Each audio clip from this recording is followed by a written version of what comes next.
Welcome back to Kings engineering. इस video के अंदर हम लोग यूफोरिया इमेज टारगेट्स देखने वाले हैं। यहाँ पे मैं शॉर्ट में आपको बताऊंगा इनिशियल सेटिंग जो एआर के लिए जरूरी होते हैं। अगर आपको पता है तो आप इस वीडियो के इनिशियल पार्ट को स्किप कर सकते हो। तो यहाँ पे सबसे पहले आपको विंडोज के ऊपर आना है, यहाँ पे पैकेज मैनेजर के ऊपर आना है, यहाँ पे AR foundation and AR extra core plugin, ये दो पैकेजेस इंपोर्ट है क्या ये देखना है। इसके बाद आपको जाना है प्लेयर सेटिंग में। इसके लिए आपको फाइल के ऊपर क्लिक करना है। फाइल के ऊपर क्लिक करने के बाद बिल्ड सेटिंग में यहाँ पे आने के बाद आपको एक चीज यहाँ पे देखनी है कि यहाँ पे आपने सीन को ऐड किया है, उसके साथ ही एंड्रॉइड आपका स्विच हुआ हो, और बाद में आपको जाना है प्लेयर सेटिंग। प्लेयर सेटिंग में जाने के बाद आपको यहाँ पे सिंपली आपका ऑटोग्राफिक एपीआई सिलेक्टेड रहेगा तो उसको हटाना है, और उसके बाद वोल्कन लाइब्रेरी को यहाँ से रिमूव कर देना है। वोल्कन लाइब्रेरी को रिमूव करने के बाद आपका एपीआई लेवल जो होगा, मिनिमम एपीआई लेवल, इसको भी इंक्रीज कर देना है, 26 या 26 से हायर रखना है। इसके साथ ही आपको यहाँ पे आपका स्क्रिप्टिंग बैकएंड जो है वो IL2 CPP यहाँ पे रखना है। डॉटनेट स्टैंडर्ड भी आपको अपग्रेड करना है। उसके बाद आपको ARM V7 को अनसिलेक्ट करना है और ARM 64 को सिलेक्ट कर लेना है। इसको सिलेक्ट करने के बाद आपको AR के इनिशियल सेटिंग्स हो चुके हैं, तो उसके बाद आपको यहाँ पे XR प्लगइन के ऊपर क्लिक करना है, यहाँ पे AR को रिक्वायर्ड पे ऊपर क्लिक कर देना है, और यहाँ पे आपको AR रिक्वायर्ड और AR डेप्थ कोड रिक्वायर्ड कर देना है। उसके बाद आपको सिंपली जाना है यूफोरिया के वेबसाइट के ऊपर, यहाँ पे आपको ऐड करना है यूफोरिया को सर्च करने के बाद आपको फर्स्ट लिंक पे जाना है। फर्स्ट लिंक पे जाने के बाद आपको लॉगिन करना है।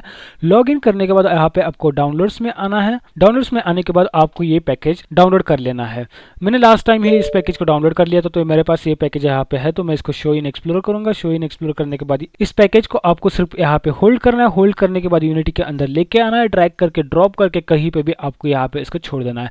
इसको छोड़ने के बाद यहाँ पे इंपोर्ट हो जाएंगे इसके पैकेज, तो आपको यहाँ पे सिंपली इंपोर्ट कर देना है। इंपोर्ट होने के बाद सभी यूफोरिया के पैकेजेस यहाँ पे प्रॉपर्ली इंपोर्टेड हो जाएंगे, और जिससे पैकेजेस इंपोर्टेड होते हैं तो हम लोग देखते हैं इसके आगे वाला पार्ट। यहाँ पे आपको यहाँ पे इस तरह का एक पॉपअप आएगा जिसके अंदर यूफोरिया आपको अपडेट के लिए बोलेगा, तो यहाँ पे आपको अपडेट कर लेना है। तो अपडेट भी आपका यहाँ पे हो जाएगा, आपके पैकेजेस यहाँ पे रिजल्व होना स्टार्ट हो जाएंगे। यहाँ पे हमारा यूफोरिया का पैकेजेस पूरी तरह से इंपोर्ट हो चुका है एंड हमारा प्रोजेक्ट भी कॉन्फ़िगर हो चुका है। तो यहाँ पे आप जैसे राइट क्लिक करते हो तो यहाँ पे आपको दिखाई देगा यूफोरिया इंजन, और आपके पैकेजेस प्रॉपरली इंपोर्ट होने के बाद ही यहाँ पे यूफोरिया इंजन यहाँ पे दिखाई देगा। दूसरी चीज़, यहाँ पे आप विंडोज़ पैकेज मैनेजर के अंदर आके भी यहाँ पे चेक कर सकते हो कि आपका यूफोरिया इंस्टॉल हुआ है कि नहीं। तो यहाँ पे देखिए यूफोरिया इंजन ये प्लगइन आपका इंस्टॉल हो चुका है। तो यहाँ पे आपको आना है और आपको यूज़ करना है ER फाउंडेशन। तो आप यहाँ से सिंपली ये तो कैमरा सेटअप्स है, इनको यहाँ से सिंपली कट कर दीजिए या निकाल दीजिए, यहाँ से डिलीट कर दीजिए। ER का सेटअप हम लोगों ने रिमूव कर लिया। यहाँ पे आपको आना है यूफोरिया के बाद आपको आना है AR कैमरा। तो इसका खुद का AR कैमरा यहाँ पे आ जाएगा, और यहाँ पे एक्सेप्ट करना है इसकी प्राइवेसी पॉलिसी। यहाँ पे एक्सेप्ट करने के बाद इसका AR कैमरा यहाँ पे आ चुका है। देन उसके बाद आपको राइट क्लिक करना है, देन यूफोरिया इंजन और यहाँ पे इमेज टारगेट। जैसे ही आप इमेज टारगेट को ओपन कर लेते हो तो यहाँ पे आपके सामने इमेज टारगेट की एक स्क्रिप्ट आएगी जिसके अंदर आपको कुछ सेटिंग्स एडिट करने हैं। तो यहाँ पे सबसे फर्स्ट आपको आना है AR कैमरा के ऊपर। AR कैमरा के ऊपर जैसा आप स्क्रॉल डाउन करते हो तो यहाँ पे ओपन यूफोरिया इंजन कॉन्फ़िगरेशन आएगा। यहाँ पे आपको क्लिक करना है। ओपन कॉन्फ़िगरेशन के ऊपर क्लिक करने के बाद आपके सामने कुछ इस तरह का पॉपअप आ जाएगा। उसके साथ ही आपको यहाँ पे AR फाउंडेशन के अंदर लॉगिन करना है, यहाँ पे लाइब्रेरी के ऊपर क्लिक करना है, और यहाँ पे आपको डेवलप के ऊपर क्लिक करना है। डेवलप के ऊपर क्लिक करने के बाद आपको यहाँ पे सिंपली नीचे आना है। यहाँ से अगर आपको डेटाबेस क्रिएट करना है तो गेट बेसिक क्लिक करके आपको एक डेटाबेस क्रिएट करना है, और अगर आपका एग्जिस्टिंग डेटाबेस है तो उसके ऊपर आपको क्लिक करना है। एंड देन यहाँ पे आपको एक की मिलेगी, वो की आपको कॉपी कर लेनी है जो कि हमें यूनिटी के अंदर इंटीग्रेट करनी पड़ेगी। तो यहाँ पे मैं इस की को कॉपी कर लेता हूँ एंड देन यहाँ पे मैं आता हूँ। यहाँ पे मैं आने के बाद डेटाबेस के ऊपर क्लिक करता हूँ, यहाँ पे ग्लोबल के ऊपर क्लिक कर देता हूँ। ग्लोबल के ऊपर क्लिक करने के बाद ऐप लाइसेंस की यहाँ पे मुझे वो की को पेस्ट करना पड़ेगा। तो यहाँ पे इस की को मैंने पेस्ट कर लिया, तो मेरा वो की यहाँ पे पेस्ट हो चुकी है। तो सेकेंड थिंग यहाँ पे आती है कि हमें जो इमेजेस यहाँ से ट्रैक करने उसका हमें एक डेटाबेस क्रिएट करना पड़ेगा, तब हम यहाँ पे एक डेटाबेस ऐड कर सकते हो, वो ऑटोमेटिकली ऐड हो जाता है। लेकिन डेटाबेस क्रिएट करने के लिए कुछ स्टेप्स है तो वो हमें फॉलो करने पड़ेंगे। सबसे पहले हमें यहाँ जाना पड़ेगा यूफोरिया के साइट के ऊपर। यूफोरिया के साइट के ऊपर जाने के बाद आपको यहाँ पे टारगेट मैनेजर के अंदर जाना है। टारगेट मैनेजर के अंदर जाने के बाद आपको यहाँ से डेटाबेस ऐड करना है और डेटाबेस का नाम देना है। जैसे कि मैं डेटाबेस का नाम देता हूँ यहाँ पे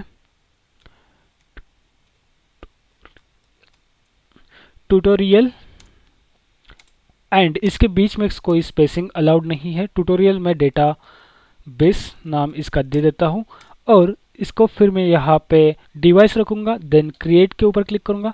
क्रिएट के ऊपर क्लिक करने के बाद यहाँ पे आपका वो डेटाबेस क्रिएट हो जाएगा। तो इस डेटाबेस के ऊपर आपको अगेन क्लिक करना है, तो ये डेटाबेस यहाँ पे ओपन हो जाएगा। जैसे भी यहाँ पे डेटाबेस ओपन हो जाता है तो यहाँ पे ऐड टारगेट करना है।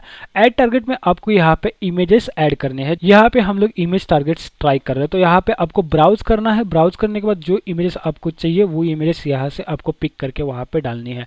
तो डाउनलोड्स के अंदर में जाता हूँ। डाउनलोड्स के अंदर जाने के बाद मैं समझो कि ये एक इमेज ओपन करता हूँ। इस इमेज को ओपन करने के बाद आपको यहाँ पे ध्यान रखना है कि उसका जो विड्थ और हाइट जो दे रहे हैं और उसके साथ जो नेम आ रहा है ये प्रॉपर हो। तो बेसिकली हमारा अगर A4 साइज का पेपर लेते हैं तो उसका विड्थ इंच में आता है, 0.22 इंच के अराउंड आता है। तो आपको उसका विड्थ डिक्लेयर कर देना है एंड इसका नेम जो है इसके अंदर कोई स्पेस नहीं देना है for the safety side. By mistake यहाँ से मेरा पूरा डेटा बैक हो गया, तो मैं फिर से ब्राउज करता हूँ। ब्राउज करने के बाद मैंने इमेज को सिलेक्ट किया, ओपन किया। इमेज को सिलेक्ट करने के बाद यहाँ पे मुझे विड्थ डिक्लेयर करना, तो 0.22 डिक्लेयर कर देता हूँ। उसके साथ मैं यहाँ पे इसका इमेज नेम देता हूँ, तो इमेज नेम मैं यहाँ पे इसका दूंगा फर्स्ट और यहाँ पे मैं इसको ऐड करूँगा। तो ये यहाँ पे इमेज यहाँ पे टारगेट अपलोड होगा। उसके साथ इसकी रेटिंग भी यहाँ पे हमें मिलेंगे कि ये इमेज कितने रेटेड है, यानी कि इसके अंदर कितने फीचर्स पॉइंट ऊफोरिया को मिल रहे हैं ये हमें यहाँ पे पता चलेगा। तो ये अभी यहाँ पे अपलोड हो रहा है, देखते हैं इसका कितना रेटिंग आता है। तो अभी ये प्रोसेसिंग हो रहा है। प्रोसेसिंग होने में थोड़ा सा टाइम लगेगा, तब तक हम लोग दूसरा भी इमेज ऐड कर लेते हैं। तो यहाँ से मैं ब्राउज करूँगा। ब्राउज करने के बाद यहाँ पे जाऊँगा। यहाँ पे जाने के बाद मैं इस बिल्डिंग को सिलेक्ट करता हूँ एंड देन ओपन कर लेता हूँ। ओपन करने के बाद इसका भी साइज़ मैं 0.22 डिक्लेयर करूँगा एंड देन इस बिल्डिंग का नाम दूंगा 2 और इसका मैं नाम देता हूँ 2 और ऐड कर देता हूँ। तो ये सेकेंड वाला अपलोड इमेज टारगेट भी हमारा ऐड हो जाएगा और इसका जो साइज़ है वो साइज़ थोड़ा सा ज़्यादा आ रहा है और उसके साथ इसका फॉर्मेट थोड़ा सा अलग आ रहा है। तो हमें ये इमेज यहाँ पे अलाउड नहीं है, हमें इमेज चेंज करनी पड़ेगी। तो मैं यहाँ पे इस वाले इमेज को सिलेक्ट कर देता हूँ और इस वाले इमेज को सिलेक्ट करने के बाद हम सभी सेटिंग्स ऐसे रखेंगे और उसको ऐड करेंगे। ऐड करने के बाद ये इमेज अपलोड हो जाएगी और यहाँ पे हमारे दोनों इमेजेस अपलोड हो चुके हैं। एक इमेज का रेटिंग यहाँ पे 4 आया है, तो इसके अंदर भी हमें कुछ ज़्यादा फीचर्स पॉइंट नहीं मिले। फीचर्स पॉइंट हमारे डॉट्स और कुछ पैटर्न्स के ऊपर डिपेंड करते हैं। तो यहाँ पे मैं रिफ्रेश करता हूँ और देखता हूँ कि पहले वाले के फीचर्स पॉइंट कितने यहाँ पे आते हैं। तो पहले वाले के फीचर्स पॉइंट यहाँ पे 5 आ चुके हैं। तो ये डेटाबेस हमारा क्रिएट हो चुका है। तो मैं इसको क्या करूँगा कि डाउनलोड डेटाबेस करूँगा।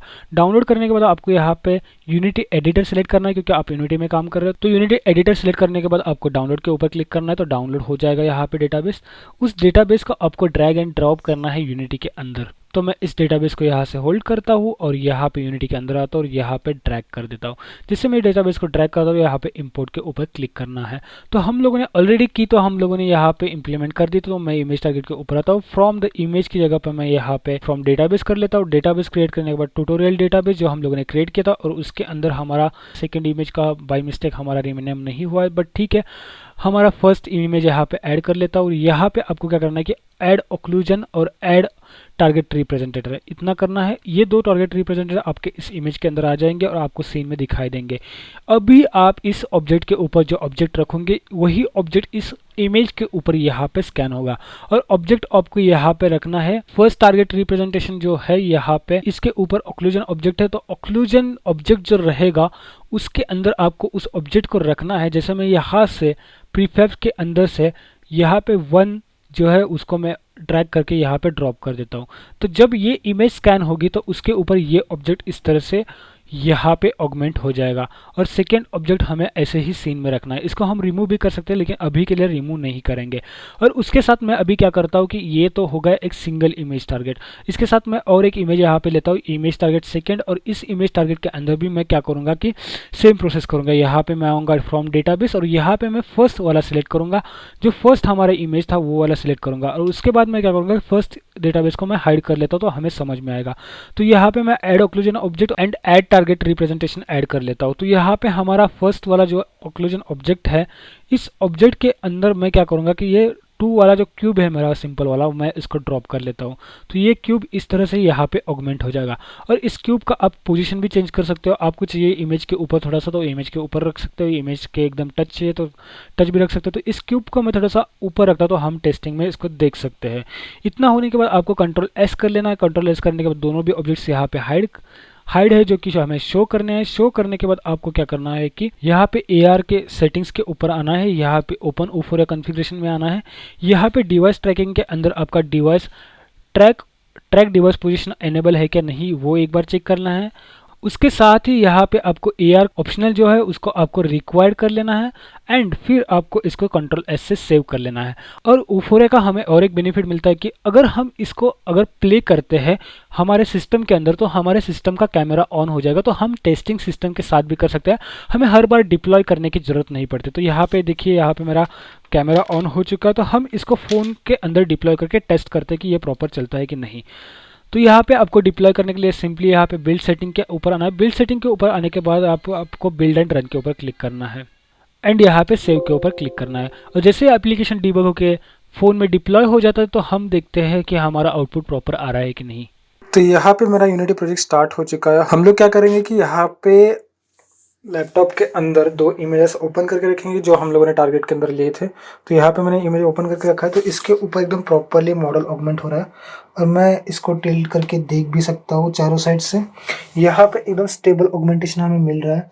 अगर हम इमेज चेंज करते हैं यहाँ पे तो हमें दूसरा मॉडल ऑगमेंट होता हुआ दिखेगा।